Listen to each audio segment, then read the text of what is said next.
Okay, what do we got?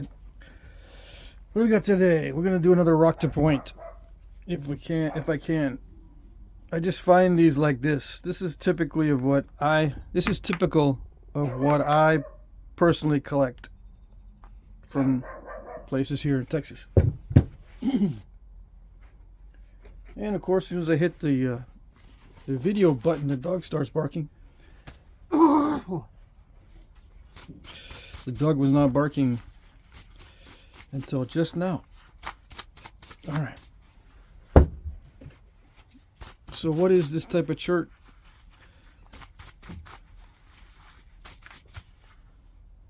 This is found on the fringes of the Edwards Plateau in West Texas. Right on the fringe. It's got some weird damage. This one might not work very well. I pick them up anyway. My philosophy is like, if it looks okay, just pick it up and then I'll decide if it's good when I get it home. That's what I do. Take it all home and then we'll figure it out later. Sometimes I crack them open in the field, but if it's on a road, I don't want anyone to get any flat tires, so I pick these up on the sides of dirt roads and stuff. So if I start chipping them on the road, these things can flatten your tires if they're set just right, or if they're sitting with a sharp edge pointing upwards. So I don't want to do that. Even though they wouldn't know who it was, still I don't feel good about it. So come on, I just bring them all home. Now this is not that good. Yeah, not even with heat treat. It's got good stuff in between the nasty stuff. It can be napped, but it's better for fire strikers, flint and steel. Yeah. See these square edges? Very nice. And you put your tinder on top there and hold it with your thumb. All right. Just put it on the top there, hold it, and then make sure you don't hit your thumb. And then try to catch a spark. Yeah. Works very well for flint and steel. This kind of stuff that's mixed, good stuff and bad stuff. Yeah, I don't like napping it. All right, so we'll set that aside, and yeah, sometimes this improves with heat because heat treatment kind of evens these areas out and makes them more consistent. Like I might sometimes heat a little chunker like this, but I got a bunch of these, so I don't need to save them all. This one looks like it's a little bit higher quality, but we'll see. It may look nasty on the inside.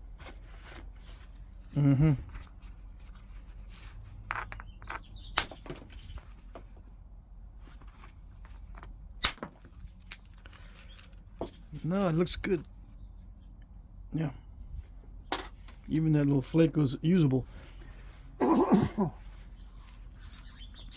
It says there's no pollen in the air, but dang, something is bugging me. Yeah, the weather app on my phone says there's no pollen. But my nose is all stuffy and everything. Something's out there.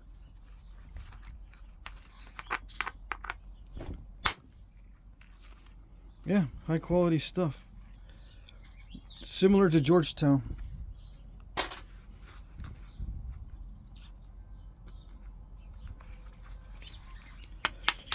Similar to the medium grade Georgetown. But it's I find it out here.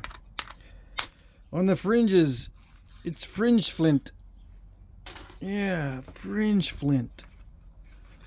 And we're going to be doing another blunt. And yeah, blunt has another meaning, but we won't discuss that. Oh no.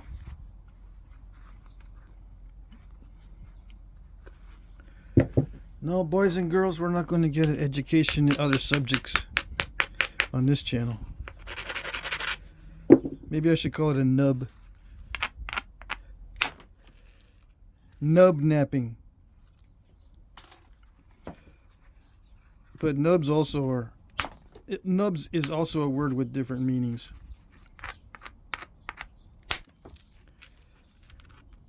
Yeah.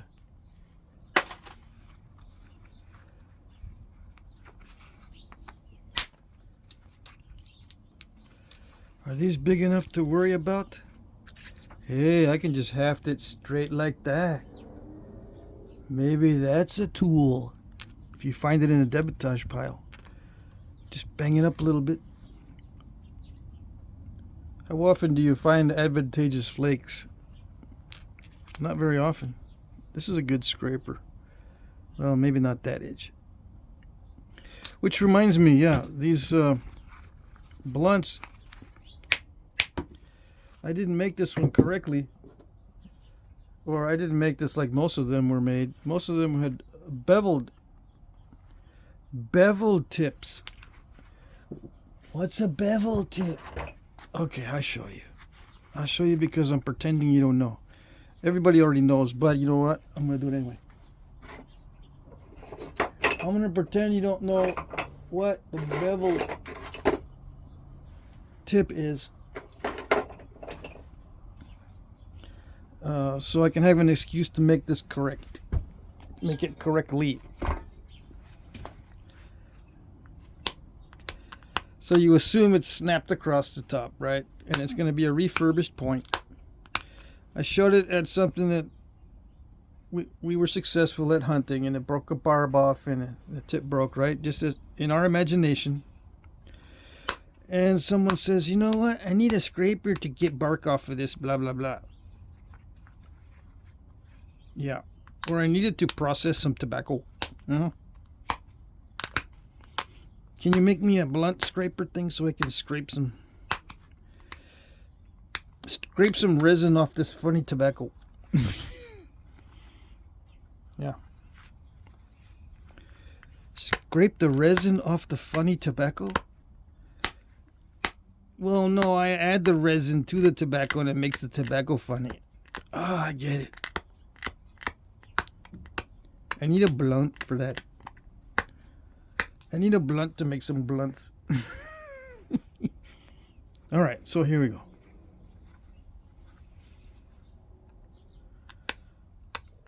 Now, what is that good for? Is it good beveled like that? Is it advantageous?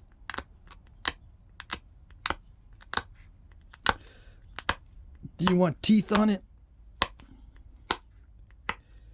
Is it good to have teeth on the beveled edge? Like that? Or do you want it perfectly straight? What's it good for? I don't know. Let's see. Is it good for scraping on antler? It just scratches it. And it dulls it like within 5 seconds. Can you thin a hide with it? You know, thin. They're thinning hides with it. They're making them thinner. Let's see what if it roughens up the hide.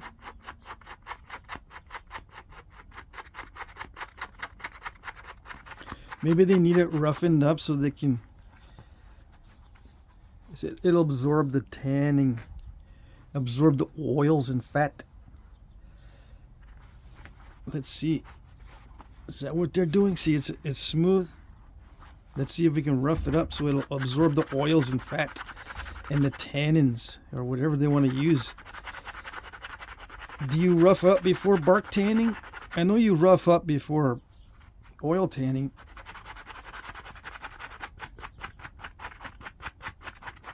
If it's got some teeth on it, It's gonna rough it up. Maybe they're making suede. Were the Indians making suede? What's suede, you might ask? Yeah. It's that soft leather. It's that fuzzy leather. Maybe they do that so they can have a nice, instead of that full grain feel, it's got a nice fuzzy feel to it when you scrape it dry. That might be it. Have we solved the mystery? That's what maybe I would use it for. Some people say, no, it's for scaling fish, you scale the fish. No, I think it's probably for this, because this is a nice, it stays sharp. I mean, roughening up the hide doesn't do anything to the edge. It's still got teeth on it. The part that I hit the antler with in the middle there, it's all rubbed down within 5 seconds. But on the hide, it doesn't get rubbed down. It stays intact. Now, what about cutting? It'll take a while, but you can cut through something. It's more like a sawing effect. You can create art with it on leather by scraping designs into it. But you can do that with a regular flake. You don't need the teeth in it. A regular flake can do this. But the teeth, I'm thinking the roughness of the beveled tip is what they want. They want the little flint teeth on there.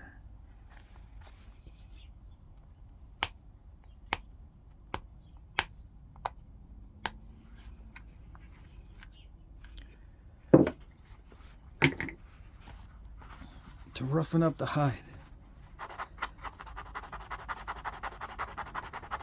Maybe it's, you can clean stains off a hide too. If you get some nasty stuff on it. Let's see. Do I have nasty stuff? I've got like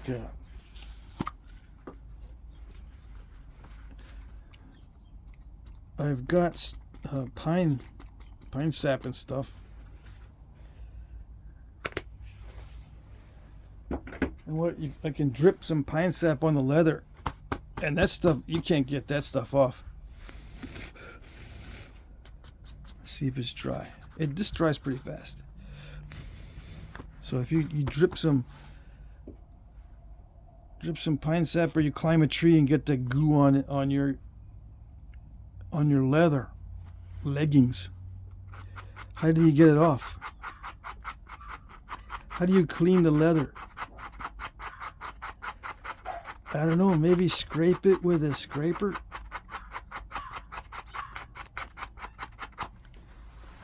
Let's see if it works. I need to scrape my shirt so I can go to my daughter's wedding. Give me a scraper that I can do it with.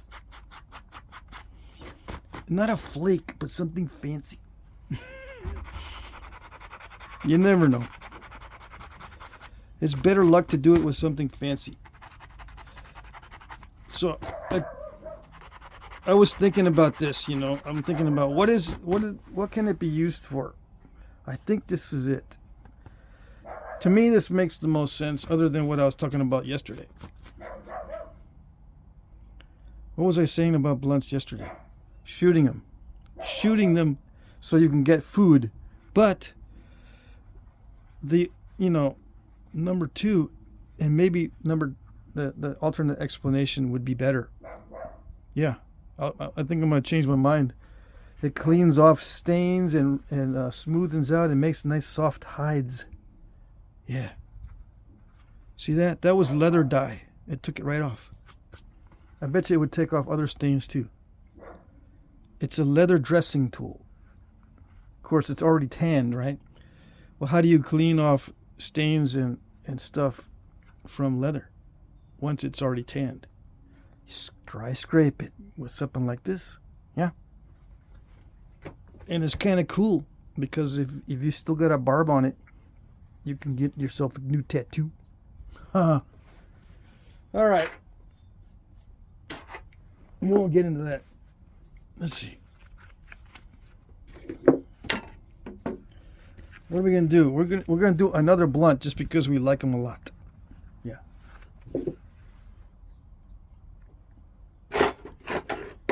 All right. So I changed my mind.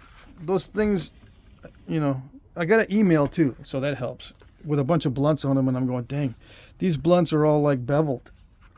So it doesn't do much good to shoot with one side of the point beveled, because then it doesn't penetrate very well. It kind of skews to the side a little bit. If it hits something like a bone, it'll ting instead of penetrate.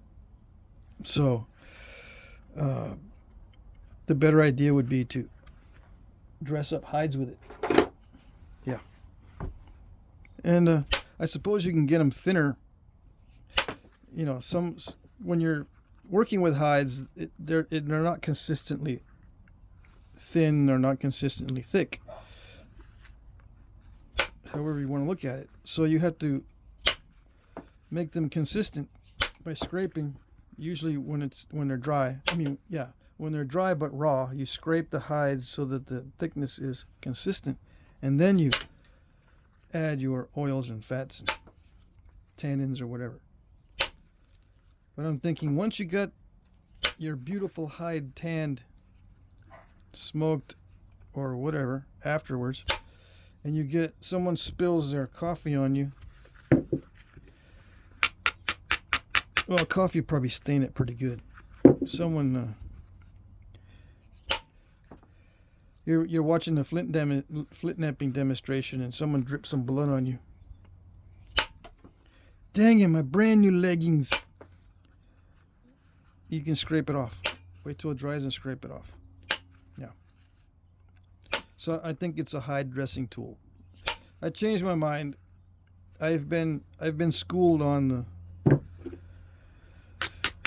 the beveled tips on the blunts. So those are not good for shooting, the beveled tips. Now we can do some tests, and I might change my mind back in that the blunted or the beveled blunt might not be bad at all for shooting. I don't know. We can change our mind multiple times. We can go back and forth. Nothing wrong with that. Nothing wrong at all. Right? Unless you live in the land of political internet. Political internet says you cannot change your mind. You must maintain consistency throughout your whole internet experience, or they'll come back and point out, oh, you had a different mindset back in the day. We cannot trust you. You need to have consistent mindset. You mean I gotta be unscientific? Yeah, exactly. You cannot change your mind or revise your position. Yeah, I know. Can't be scientific about it. I know.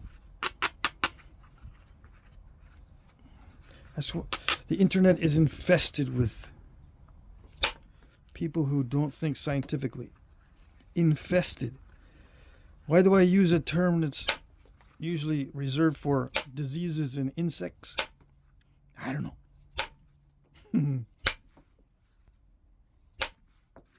All right. So I'm going to make another blunt. Yes, I am. And this is actually nice material. And yeah, I got it for free. It's not very big. This is typical of what I can find. What is it? Yeah, 3 inches. And you'll see that many artifacts are within this range. You bring this home as a quarry blank or whatever, and then you make a point out of it. And you'll see many artifacts are within this range. I think it's like a 2x3. A little over 2 Almost 3. Yep. Now why can't you just put a little scraper edge on this and use this to dress the hides and make them nice and velvety? Why not?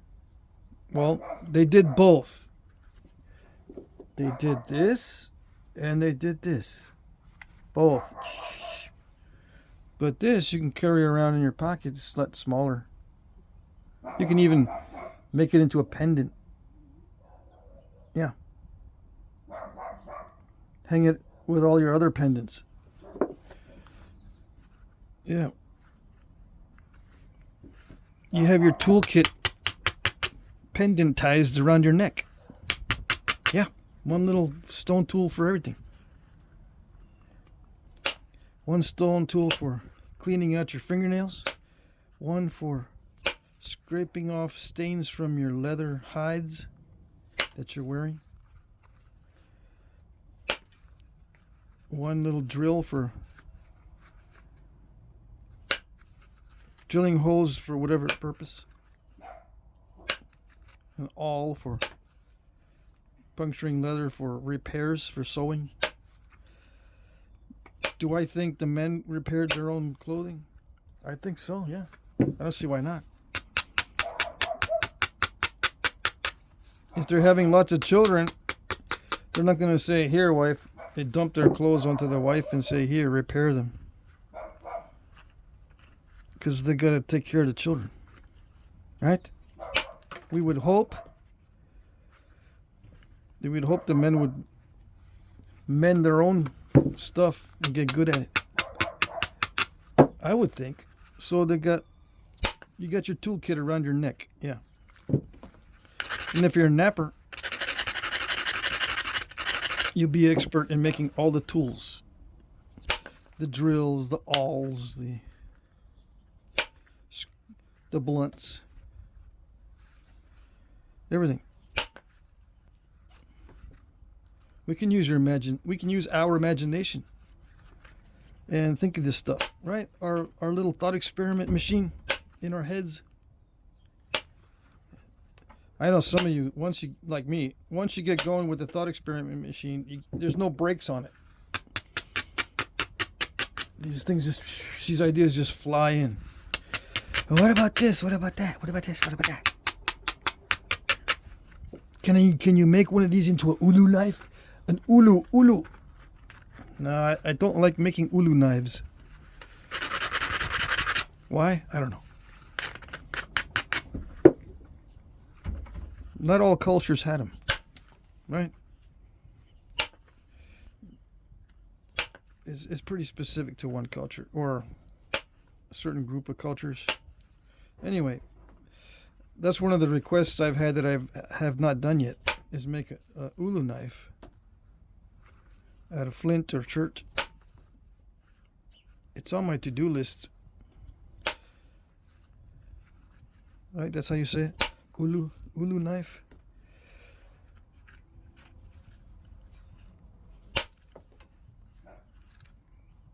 I'd rather just use a big flake.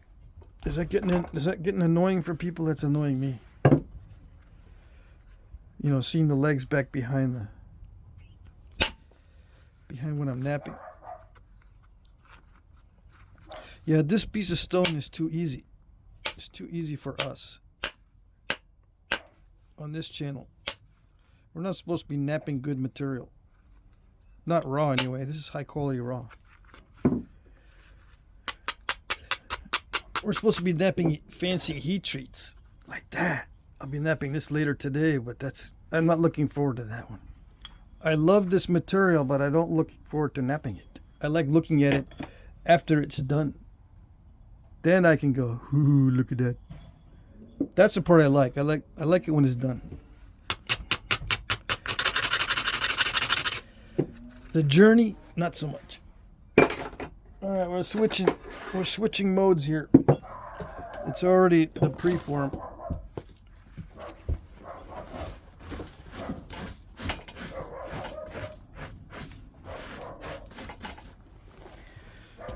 Okay.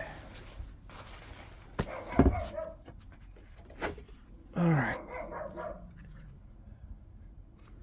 What are we gonna do? What are we gonna do? We're gonna remove all the sharp edges. I'm gonna get down to serious business of thinning down the thin preform. This is when we know if it's gonna cooperate. Yeah.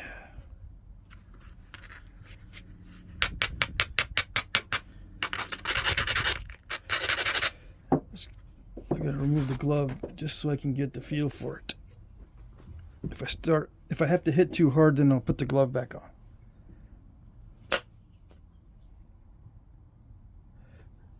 Zoom to 2 times zoom.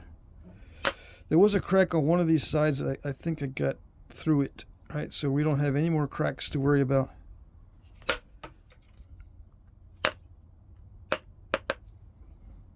I'm just regularizing it first. Let's see what I got. What do I got?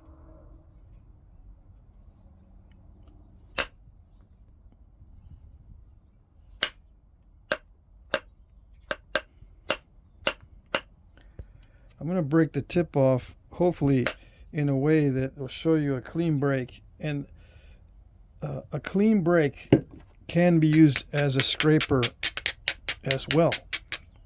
But a clean break is best on wood and bone and antler. The teeth, if it has teeth on it, it's good for softening up the surface of a hide or removing stains or sap or something that's stuck onto the leather. Mud, clay. Because you don't want to keep washing it too much. You know, you can wash tanned leather, but if you can repair it or remove the stain while it's still dry, that's best, I think, because then you don't have to re-soften it after washing it. After you wash a hide, you got to re-soften it, which means you got to work it. Yeah. If you did a good job tanning it in the first place, then softening up again is not too bad. It's not too hard. But if you washed it already 6 times and you're going, man, this is getting crusty. This hide's no longer soft. I don't want to keep washing it that many times. Or there's spots on the hide that I'd rather just scrape the stain off than dip it in water. Besides, water can discolor the whole thing too. I don't know if you guys are experienced with leather, wearing leather and stuff, especially suede leather or leather that can absorb stains easily, attracts dirt like crazy. I've made a couple outfits. I say outfits, just stuff. I've made stuff out of chamois leather and soft tanned hides, and you really don't want to wash them too many times because they get stiff. You gotta basically, once it gets to a point that it's too stiff, you gotta re-tan it. It's a whole rigmarole where you can just take 5 minutes and scrape off the dirt or the stain. All right.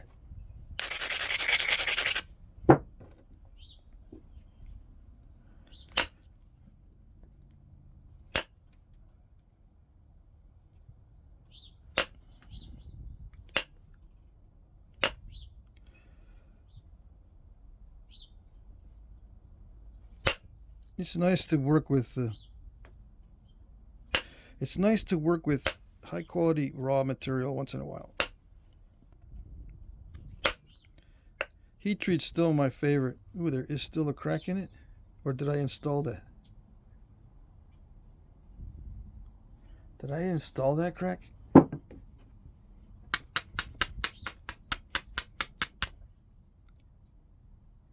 don't know, it's hard to tell.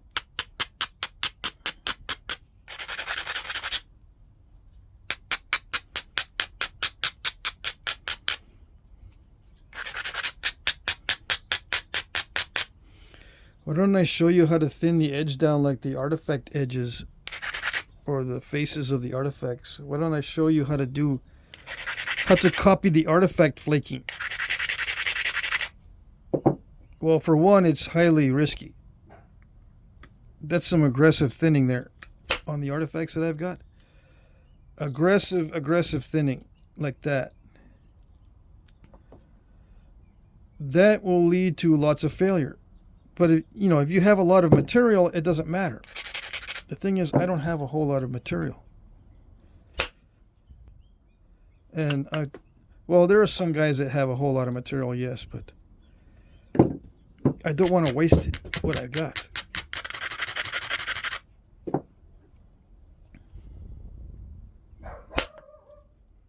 Yeah.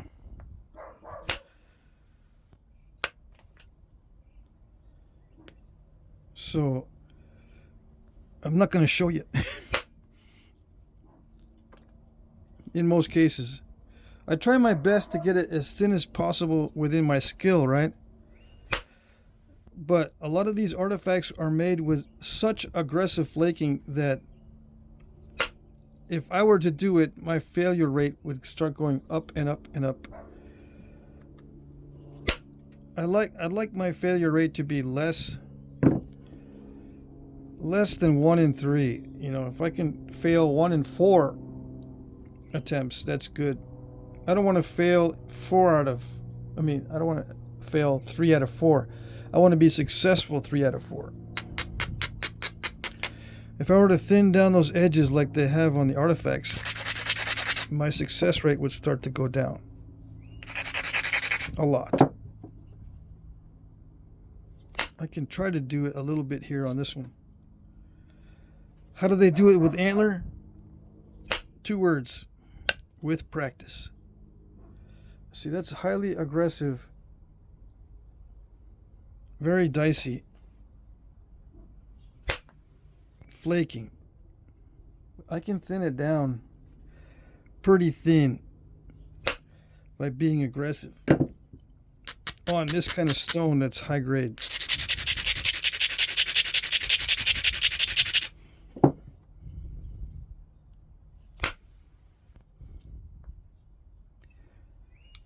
But I'm making videos, not weapons, right? I'm trying to be successful at making videos, not successful at edges that can be used as weapons. There is a difference there. You might say, well, I want to see how they used to do it. Of course you do. But that leads us into another problem too. Those sneaky artifact replicators that make fakes. Yeah. I don't want them to be learning how to make fakes from my channel by watching my channel. It's not my fault, yeah, I know, but it's something that I can control.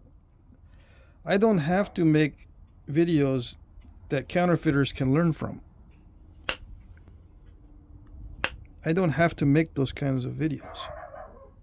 And if I don't have to, then yeah, I'm not going to. And those that want to see how they made them, how did they make them so thin? 2 words: with practice.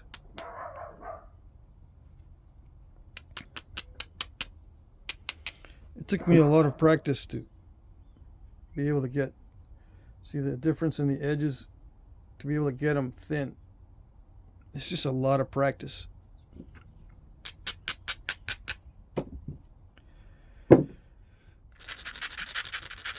Sometimes it's easier with antler to get them thin. Yeah.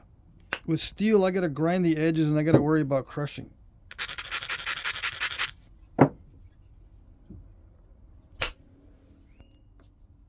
I don't have anything against using antler.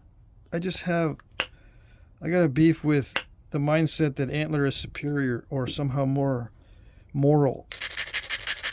some sort of moral high ground to using natural tools. That's what I'm against.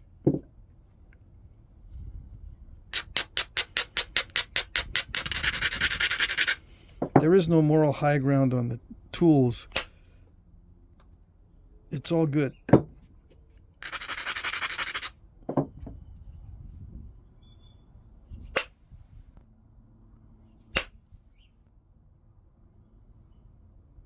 Come on. I know you can do it.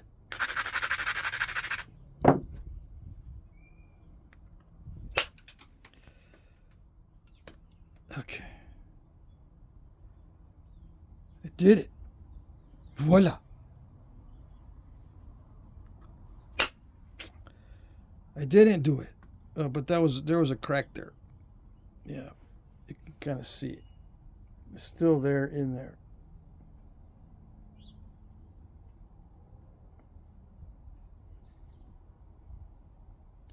I don't think I installed it because I really aggressively thinned that. It didn't install any cracks.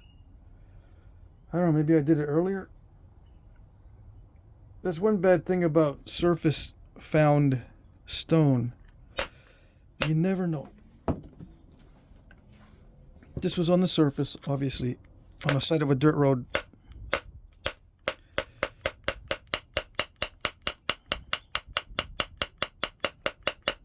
There's a lot of incipients. Sometimes a heavy machinery will run over the stone, and it won't look bad from the outside, but running over it with, a 40-ton piece of machinery does affect it. It does affect the stones.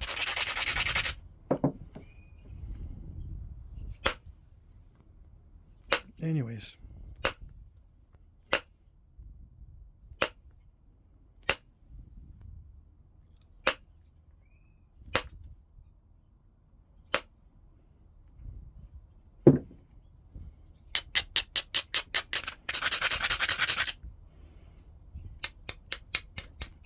We went from ethics of Flintknapping to 40-ton machinery.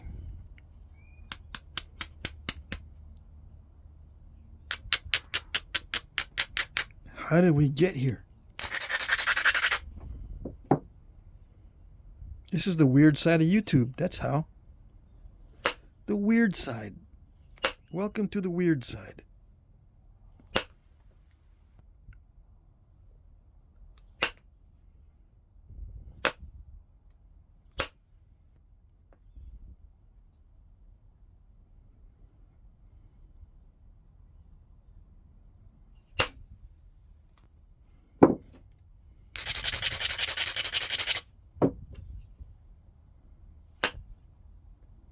Every flake gets its own little battle. Yep. You got to fight many battles in succession. You can take all day to do it, or try to do it quickly. The more quickly you do it, the easier it is to mess it up, obviously. I've got to cut a balance between going too fast or too slow. Yeah.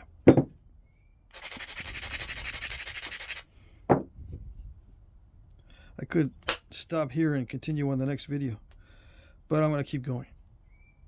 This is like the 39-minute mark. I'm just getting into it. It's just starting to get good, and I'm going to switch. So no, I'm not going to switch.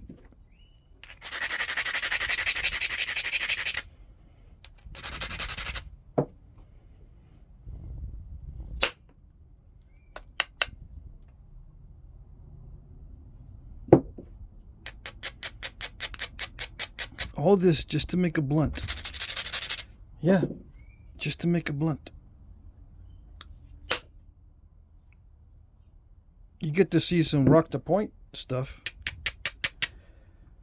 But I got to make an arrowhead before I can make the blunt. Yeah.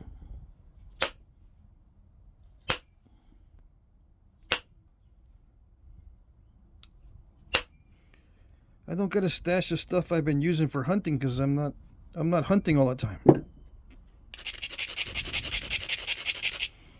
I don't got a bunch of stuff that I haven't been selling, because I always sell all of my stuff. Every bit of it goes out the door with a little price tag on it. These days, I used to save a bunch of stuff up, but then it was just sitting in boxes. Yeah.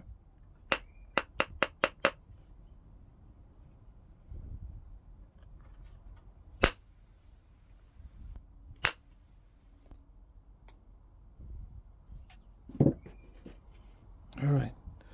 Just a couple more flakes. Should skin that nice and smooth. We shall see. No, not like that.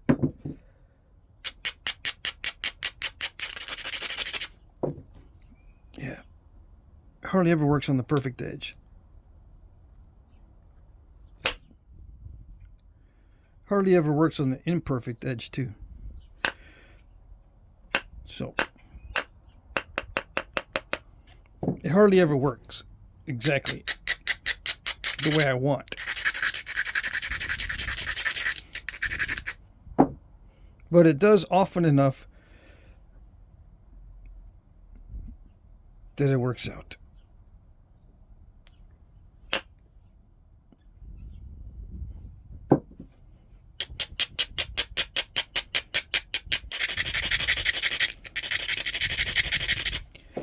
Do I have a good opportunity now? I think I do.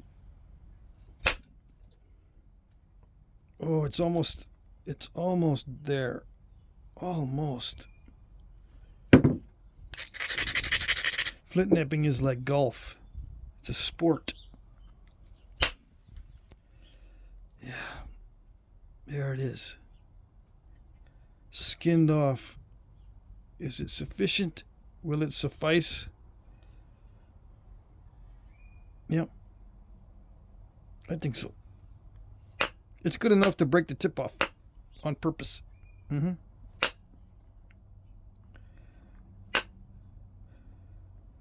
Hopefully it won't break further down than this, because if it breaks right in half exactly, I'm in trouble.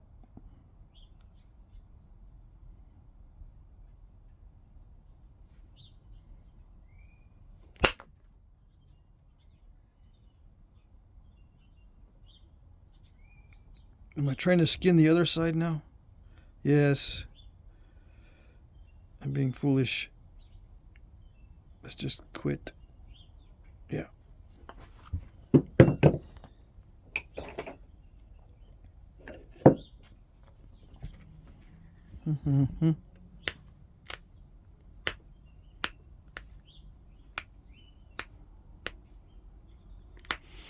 I could have an artifact right next to me and I could try to imitate the flaking on the edge of the artifact. But I'm not gonna. No. I'm not gonna give nobody any no ideas. Not on this channel.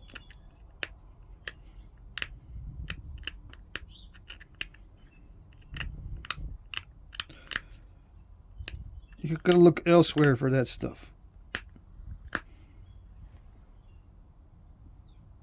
I'm just going to show you how to sharpen, that's it. I'm not going to show you how to replicate. Not exactly anyway. It'll be close enough so that when you put it in your collection, people can see the difference between what you made and what the real ones look like. That's the whole goal. You know, you want to make something that looks similar, but you don't want an exact copy, because then someday when someone inherits your collection, you don't want them to go, oh, he left some real ones over on this little small case. Let's just stick them back in where they're supposed to be with the real ones. Yeah. You don't want that to happen later on. There's, you know, because sometimes guys will have a case of stuff they made with only natural tools and it looks just like the real ones. And then down the line, generations in the future, they'll go, why are these separated when they look so good next to the other ones? Besides, these ones are whole ones. We can put them in the case because they're beautiful with the real ones, with the other ones. They think they're all real. So they just consolidate them all together, and guess what? There's there's an argument to be made that they are real if you use natural tools and use the same methods. It might as well be the same thing. But it's not exactly the same thing. I don't know why I'm doing the tip. I'm going to break it off. Yeah, what's wrong with me?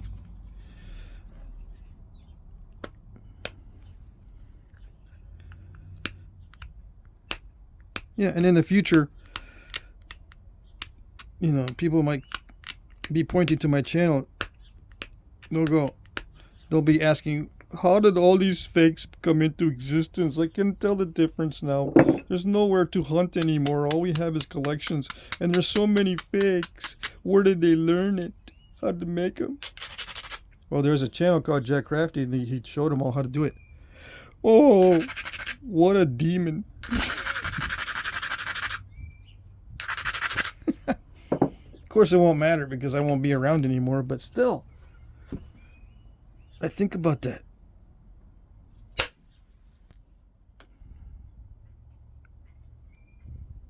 Yeah.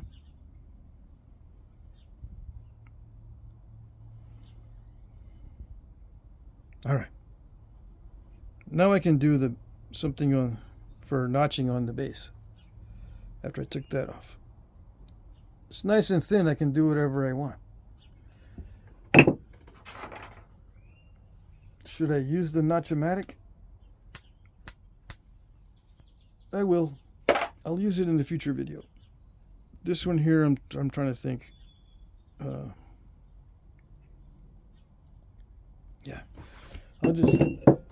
I'll just quickly crunch in some notchings. Notchings.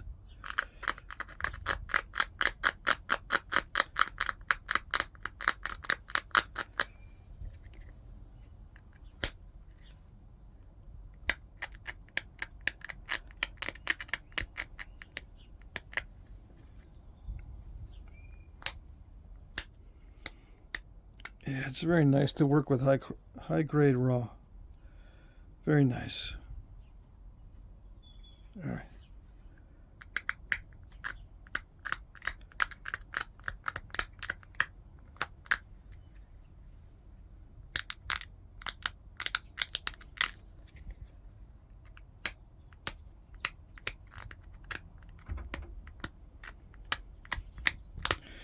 You gotta slow down. Slow down a little bit.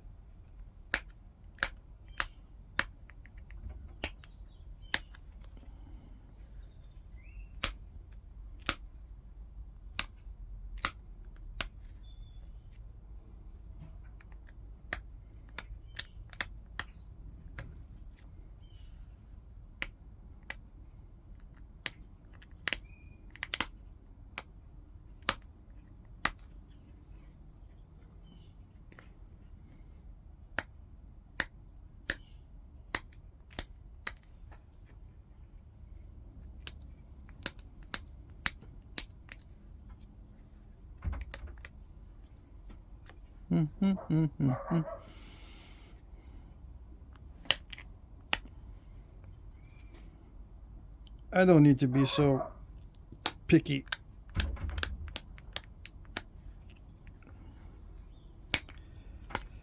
I do want to try for some deep notches though.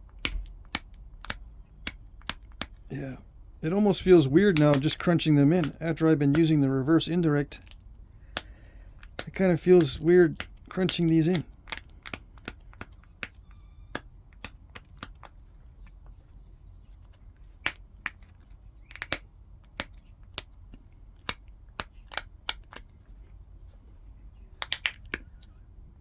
But it's familiar, so it's kind of comforting in that way that it's a familiar way to do it.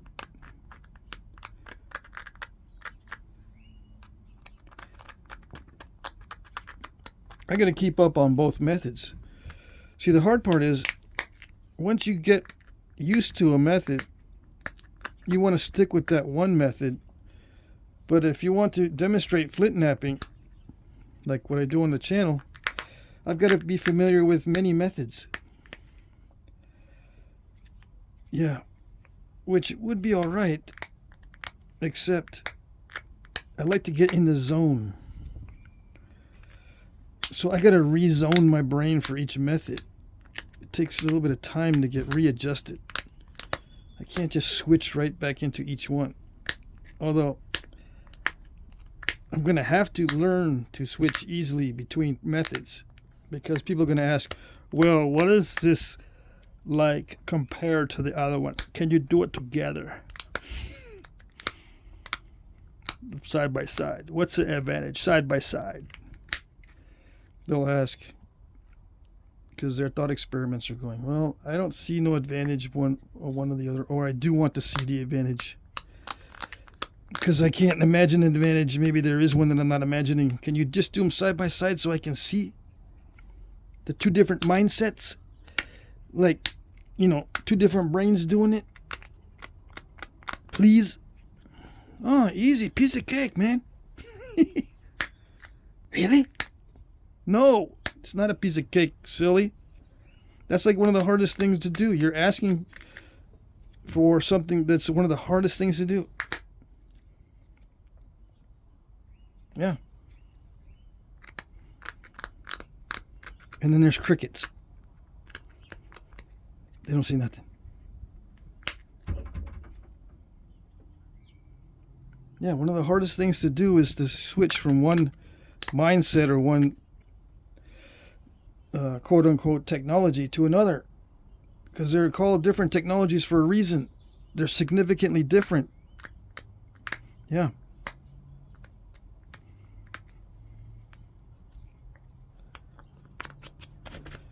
It requires different kinds of muscle memory. Your muscles get confused. You've got to be disciplined, and that's something that I don't have much of as far as that goes. I am scatterbrained, but in order to tame the scatterbrain, I have to focus. And it's easier for me just to do one particular style of knapping, so I can focus.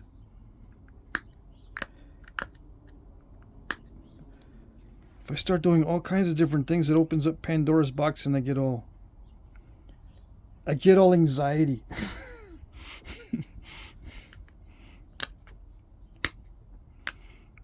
Why do I discuss such things? Because it affects the flint knapping, and I bet you it affected it back in the day too. All right, how should we destroy this tip? Here it goes. So this kind of tip, when it breaks off, can it be used to soften up a hide? Just like that. Just like that. Just totally broken, right?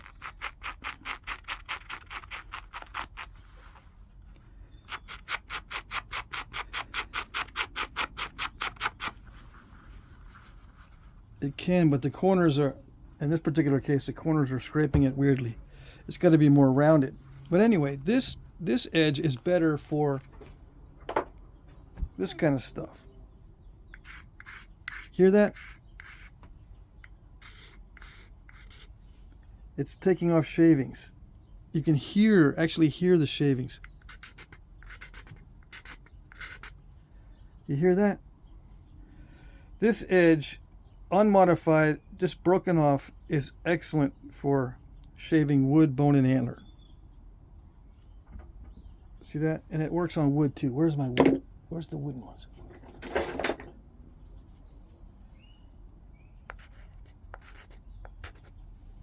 Let's get rid of this. I'll show you the shavings.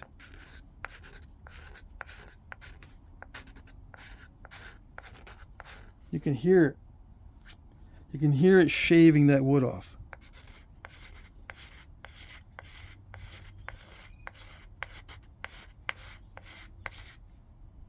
Okay, so an unmodified broken edge is best for shaving wood and bone and antler. Okay, and it leaves a nice edge, and I mean nice surface, relatively speaking.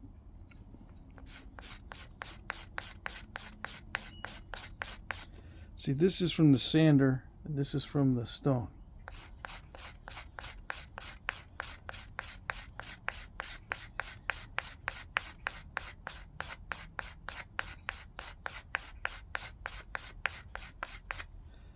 All right, so if this feels nice, even though it's got striations, it feels smooth, nice and smooth. This feels rough. It's got striations in it because the edge is not perfectly straight. But you can see the grain and wood color is coming out because it's smooth. All right, so with teeth on wood, let's go back over the top of this.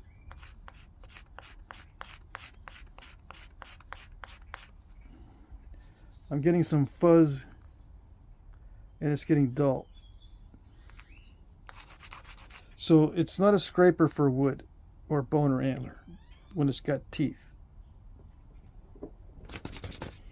All right, so I think that's how we can tell the difference.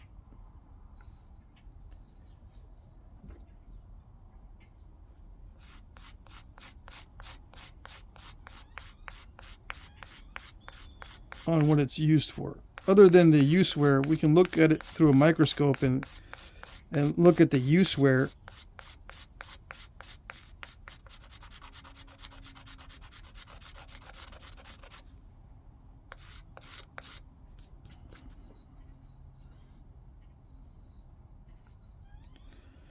Okay, so that's the difference there. I would use this for scraping a wood, antler, and bone. Okay, so let's put some teeth on it.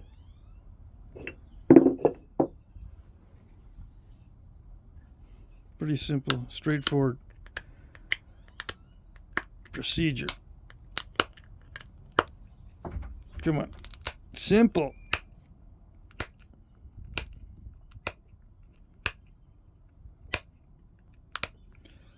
First pass, we're going to do a pass to make it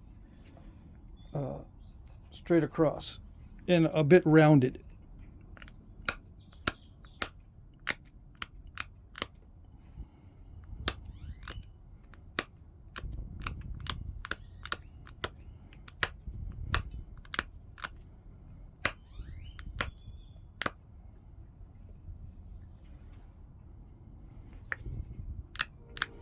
We don't want to round it. We don't want it sharp on the corners. I mean, we want it nice and rounded on the corners. All right, so it has teeth now. All right, so that's what blunts normally look like as far as the pictures that I've been sent, and I did a little more research, and sure enough, a lot of these are beveled, and I think the blunt that I have is beveled also. I need to dig it out and check to see if the blunt that I have is bifacial or beveled. And I would not have to. If this was me, I would just use it like this to remove blemishes on the leather, to scrape the dry leather to clean it. That's all. That's what I would do with it. Just like that. And maybe hang it on a lanyard. If it still had the notches in it, I can hang it on a lanyard pretty easily. And whenever something got on my clothing, just dry scrape it off. Also, when you're doing like artwork on leather, like on parfleche, you're doing artwork on parfleche, you make a mistake, you can just go erase it. Do it over. As long as you're not digging in. There's the different methods of doing the parfleche. There's the surface painting of the leather, and there's also the deep working in the pigments worked deep into the leather. There's two different ways to do it, and sometimes they're combined on the same item. But if it's just surface painting, you can scrape it off and redo it with something like this. Rounded.